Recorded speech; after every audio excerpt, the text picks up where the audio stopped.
4,1%. Esse foi o tamanho do tombo do PIB brasileiro em 2020, segundo dados do IBGE. A queda é a maior desde o início da série histórica atual, iniciada em 1996. É também o terceiro pior resultado da história. A maior retração foi de 4,35%, registrada em 1990. Era o ano do confisco das poupanças pelo governo Collor, que segue marcado como a maior retração econômica desde 1901. Pode ir ao banco segunda-feira e sacar, se quiser, 50 mil cruzeiros. A parte excedente a esses 50 mil fica depositada no banco, junto ao Banco Central.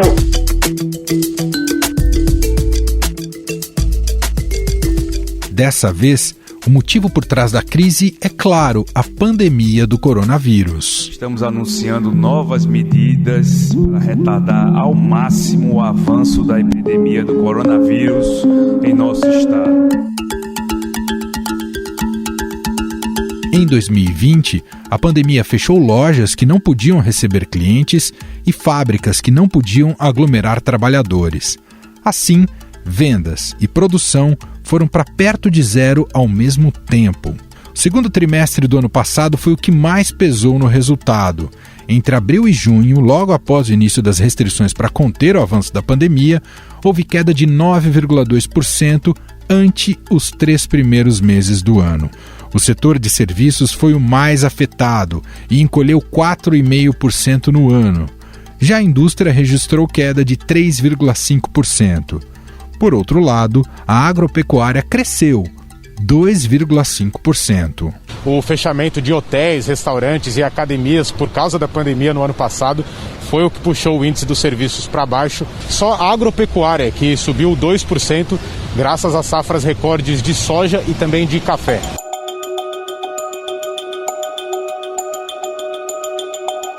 O consumo das famílias fechou o ano com queda de 5,5%, a mais intensa de toda a série atual do PIB.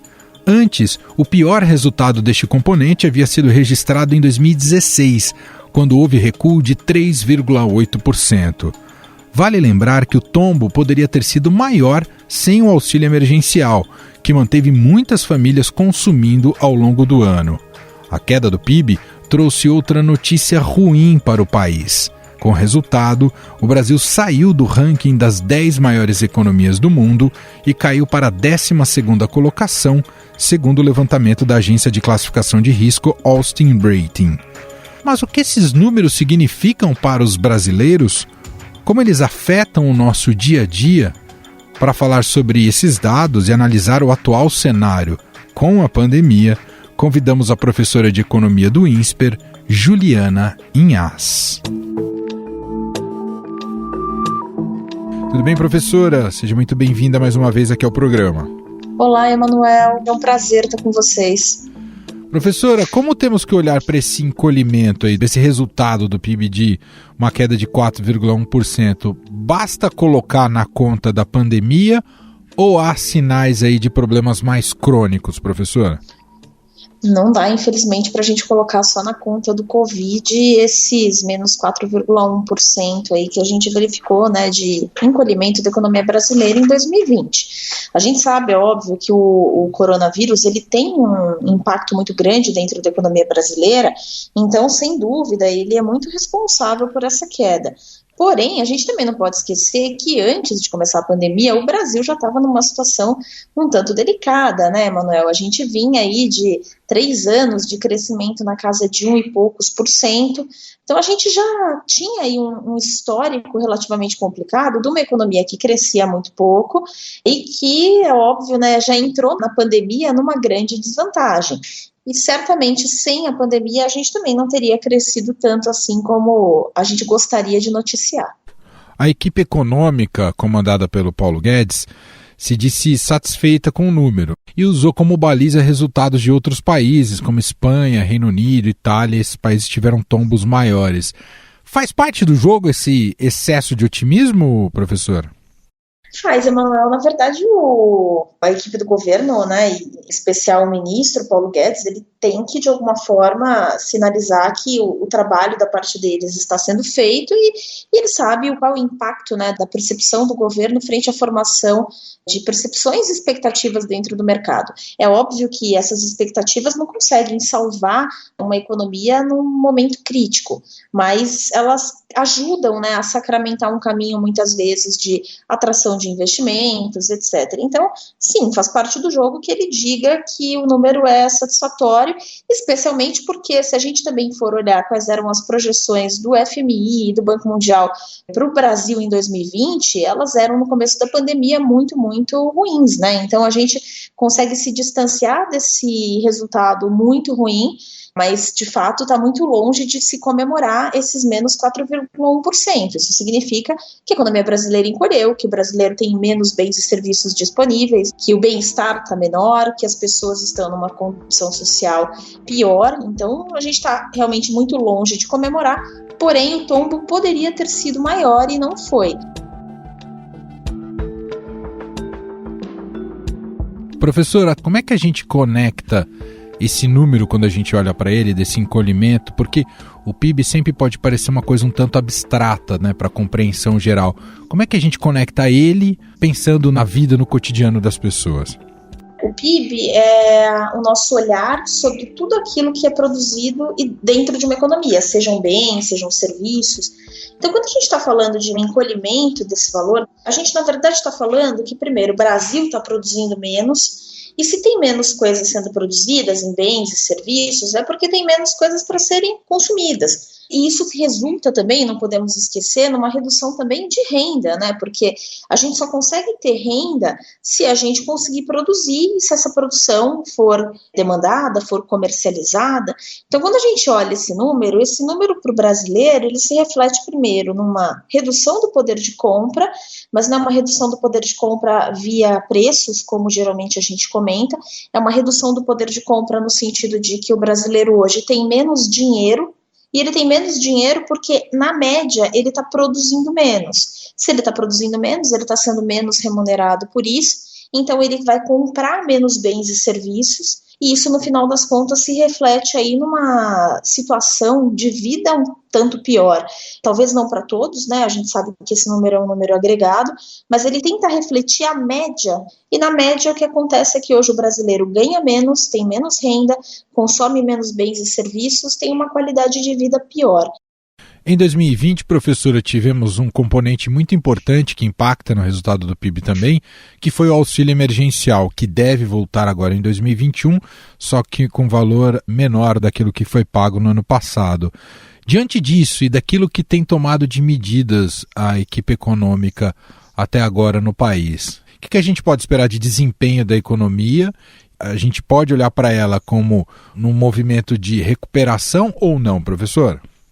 Bom, primeiro eu vou aproveitar a sua pergunta para fazer um comentário. Eu acho que uma das questões, né, que acabam fazendo com que a equipe econômica se sinta satisfeita com o resultado é justamente pelo fato que, sem auxílio emergencial, a economia brasileira teria, de fato, performado pior. É por isso que a gente começa 2021 com essa perspectiva de que, em algum momento, esse auxílio volte, que a gente está numa situação ainda muito crítica da pandemia. O grande problema é que a gente sabe que esse auxílio emergencial, primeiro, o governo não vai ter dinheiro para fazer um auxílio muito agressivo, então ele vem numa quantidade menor, né, num valor menor e, eventualmente, num volume de pessoas assistidas também menor.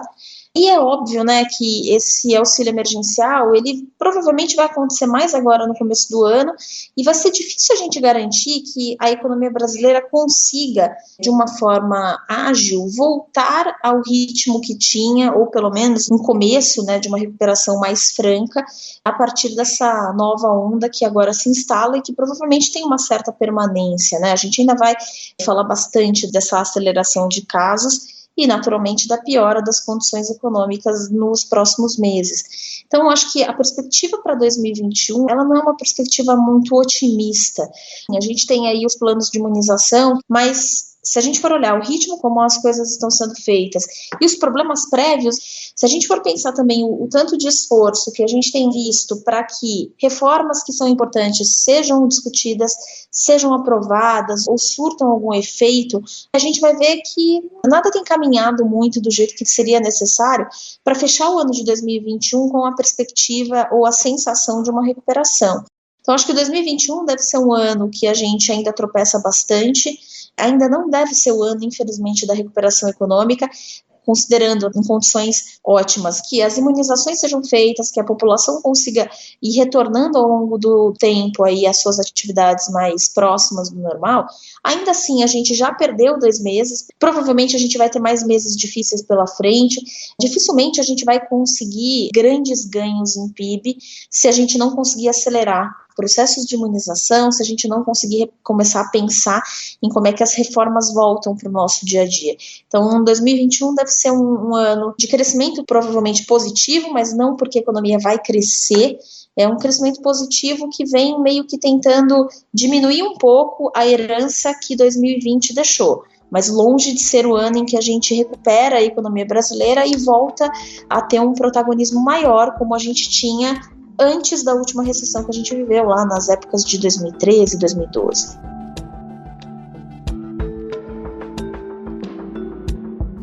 Para a gente concluir, até fazer essa pergunta, né? O Brasil saiu do top 10 do ranking das maiores economias do mundo, né? Está na 12ª posição agora. A longo prazo, o Brasil pode retomar uma posição de maior destaque? Chegou já a ser a 7ª economia do mundo?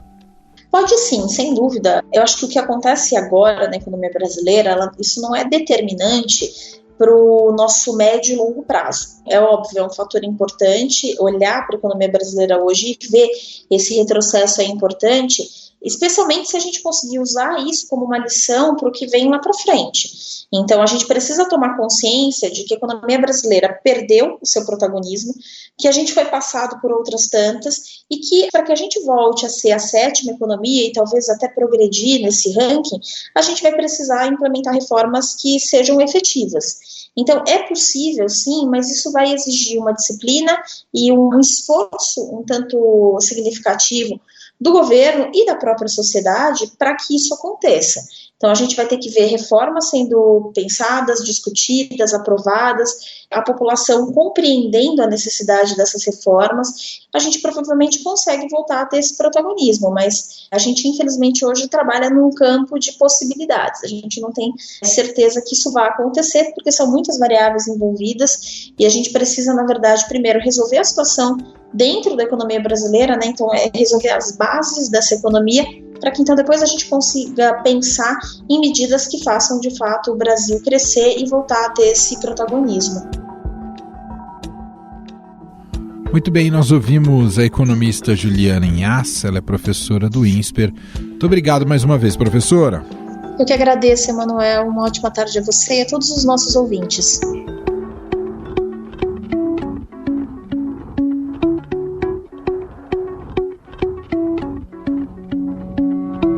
Existe ainda outro componente que a médio e longo prazo também pode piorar a questão econômica: o efeito Bolsonaro.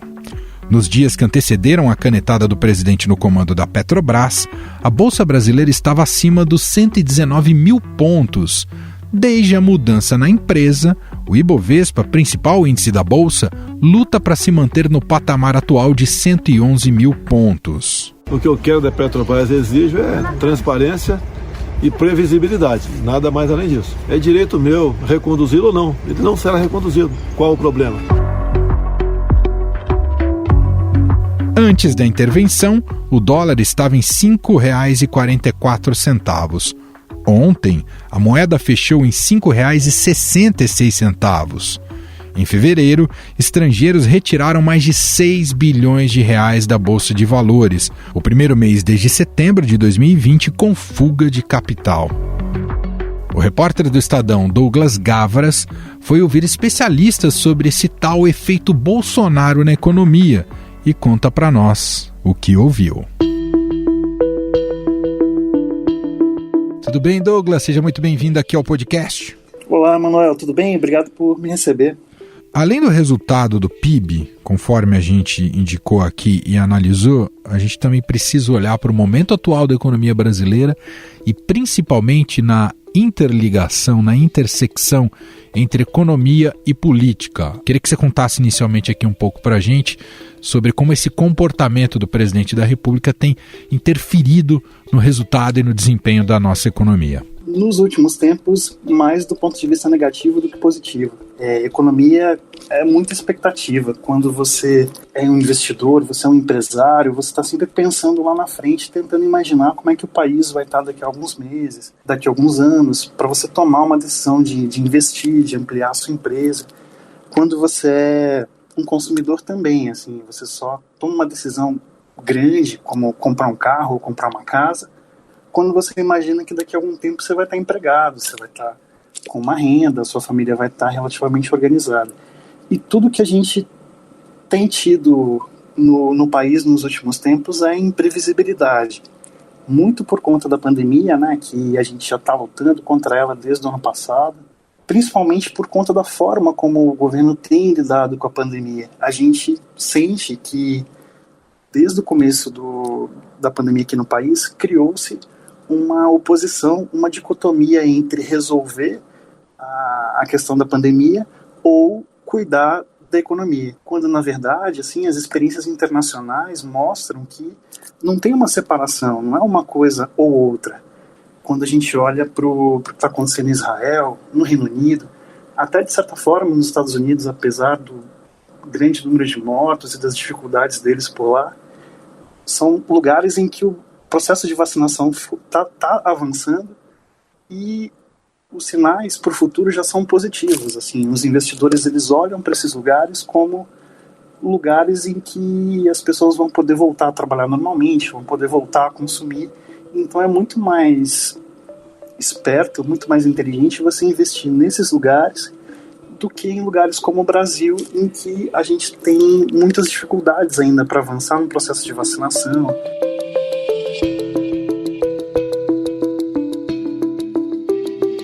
Douglas, você fez uma entrevista bem interessante também nesse material ali com o Alexandre Schwartzman, que foi diretor do Banco Central. Eu achei bem interessante o que ele disse sobre por que o mercado comprou claro que a figura do Paulo Guedes que deu estabilidade e confiança para o mercado acreditar numa agenda liberal do Bolsonaro. Mas ele disse que aparentemente ele não topou essa empreitada.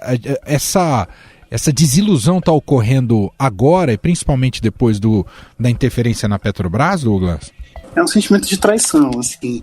Ele fala uma frase muito engraçada que é: você tem que namorar alguém que te olhe como o mercado olhava para o Paulo Guedes. Assim, é quase um amor incondicional, uma coisa que não tem muita explicação, não tem muita base na realidade. O ministro ele tem uma agenda liberal clara, mas ele nunca tinha ocupado nenhum posto de destaque no setor público, assim. Só que o Paulo Guedes ele chegou vendendo essa ideia de que ele ia domesticar o presidente desse ponto de vista mais liberal, e o mercado comprou a ideia. Só que a gente está indo para o terceiro ano, a gente já está no terceiro ano de governo e até agora essa agenda avançou muito pouco. A questão da Petrobras, ela foi, como o próprio Schwartzman diz, um tapa na cara assim, do mercado, porque ficou bem claro desde então que o presidente não tem nenhuma intenção de manter a agenda que ele tinha vendido para a Faria Lima lá em 2018. Só que é aquela coisa, tem coisas que a gente só aprende mesmo depois que acontecem, né? Tinha muitos sinais, só que agora ficou muito claro que não só o presidente mexeu na Petrobras, ele também pretende mexer no setor elétrico, ele está muito mais preocupado com o curto prazo, em tentar agradar setores específicos da base eleitoral dele, como os caminhoneiros, por exemplo, na questão dos combustíveis, e menos preocupado em dar sinais de segurança. O que os analistas falam é que essa confiança que eles tinham no governo, de manter agendas, de manter um compromisso com as contas públicas, meio se perdeu e talvez de forma irrecuperável. Agora, tudo depende também de como é que a gente vai chegar no momento da eleição de 2022, né? Porque o sonho do mercado hoje é que um candidato de centro se viabilize no ano que vem e que eles possam ter alguém que seja tão fácil de dialogar, que tenha uma aposta boa nas relações internacionais, coisa que eles sentem falta no Bolsonaro, e ao mesmo tempo que seja um liberal de verdade, que não seja um liberal só para ganhar a eleição.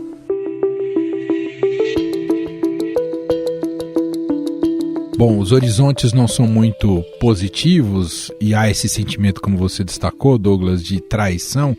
Quer dizer, pensar numa reconciliação teria que ter uma mudança de rota considerável. Talvez apenas reformas estruturantes, que estão sempre na retórica, mas muito pouco foi colocado em prática, só isso seja capaz de reacender esse amor entre mercado e Bolsonaro. É isso, Douglas? Sim, exatamente. É muito difícil que isso aconteça, né? Até por uma questão de tempo. Todas essas medidas que você citou e tudo que está na agenda, pelo menos no discurso do ministro Paulo Guedes de reforma, são coisas que dão resultado no médio e no longo prazo, assim. E o Bolsonaro, ele precisa de coisas que deem resultado no curto prazo. Ele tem que mostrar para a base dele que ele está agindo em favor deles e criar situações positivas mesmo que elas não se sustentem, seja via controle ou mudança na forma de reajuste de preço de combustível, seja na forma de um novo auxílio emergencial, que partes do próprio mercado reconhecem que é importante fazer de novo, porque a pandemia ainda está muito forte, né? Mas a questão é que tem um descompasso entre essas duas partes do governo que parece indissociável e aparentemente a desconfiança do mercado também não vai se resolver tão cedo assim, em relação a isso. E todas as pequenas sinalizações que o presidente deu depois da intervenção na Petrobras não foram suficientes para convencer os investidores também. Convido para quem não acompanhou no Estadão, no estadão.com.br, especialmente a entrevista com o Alexandre Schwartzman, tá boa demais, é só procurar lá o Alexandre Schwartzman, que foi diretor do Banco Central e tem opiniões ali muito contundentes sobre esse momento que o Douglas destacou aqui para a gente nessa conversa. Douglas, demais, muito obrigado por ter participado aqui do podcast e vamos te convidar mais vezes. Um abraço, viu, Douglas? Abração, Manuel, prazer foi meu. Estadão Notícias. Novos rumos. Como a pandemia mexeu com hábitos e comportamentos.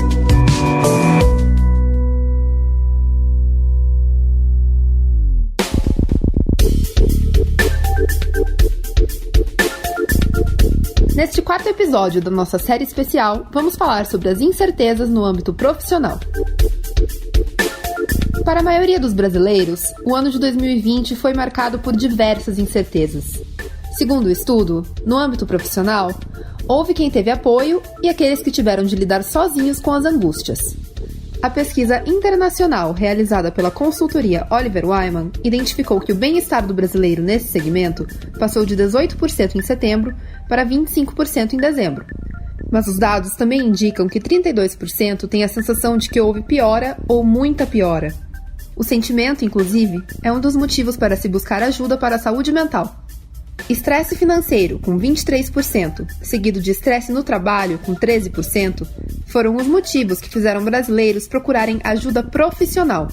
Para o psiquiatra Eduardo Tancredi, diretor médico da eCare Group e membro do Comitê Técnico da Aliança para a Saúde Populacional, cada pessoa tem uma percepção e um ritmo de adaptação natural. Pessoas reagem de forma diferente a situações de estresse e de mudança. Nós vimos aí agora, nesses últimos meses, uma mudança grande, uma situação de uma necessidade de ajuste da vida de várias pessoas ao mesmo tempo.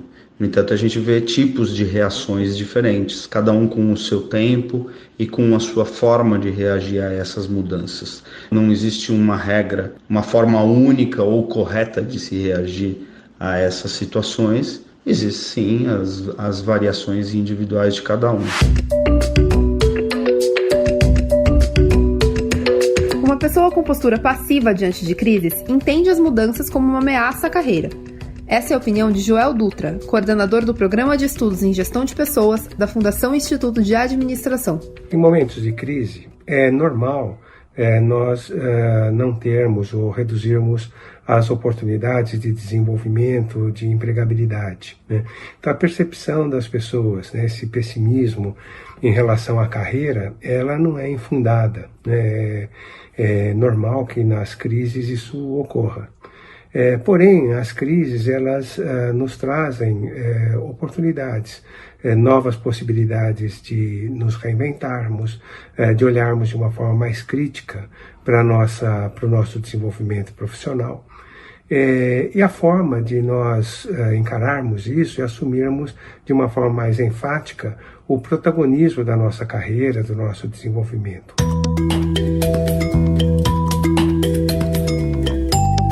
A repórter Ludmila Honorato ouviu especialistas e personagens para fazer uma reportagem sobre esse tema. Aliás, esses áudios que você ouviu aqui foram captados por ela.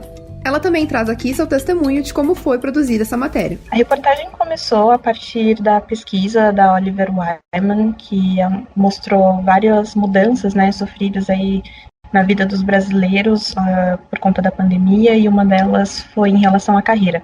Então a gente consolidou ali que mais ou menos 1/3 dos brasileiros tiveram uma sensação de piora da carreira ao longo de 2020, e isso foi muito impactado nas pessoas que tiveram redução de salário, nas mulheres, em jovens de 18 a 24 anos, e a partir desses dados a gente foi entender os motivos, os possíveis motivos para essa sensação de piora. E também a gente teve exemplos positivos, né, que a pandemia trouxe tantas dificuldades, mas temos exemplos positivos, e um case que a gente trouxe para a reportagem foi da farmacêutica Boehringer Ingelheim, em que a empresa adotou medidas para se aproximar dos funcionários em meio ao trabalho remoto e garantir uma certa segurança ali para que eles pudessem atuar à distância. No site do Estadão, você tem a matéria completa sobre o tema. Amanhã, no 5º episódio da série especial, vamos falar sobre viagens. O que mudou neste ano de pandemia? Nossa relação com as viagens mudou? E quando terminar a pandemia, vamos voltar a viajar como antes? Vamos tentar responder essas perguntas no capítulo de amanhã. Não perca! Estadão Notícias. E este foi o Estadão Notícias de hoje, desta quinta-feira, dia 4 de março de 2021. A apresentação foi minha, Emanuel Bonfim. Na produção e edição, Bárbara Rubira, Gustavo Lopes e Ana Paula Niederauer. E na montagem, Moacir Biasi. Diretor de jornalismo do Grupo Estado, João Fábio Caminuto. Mande também um e-mail pra gente no podcast @estadão.com.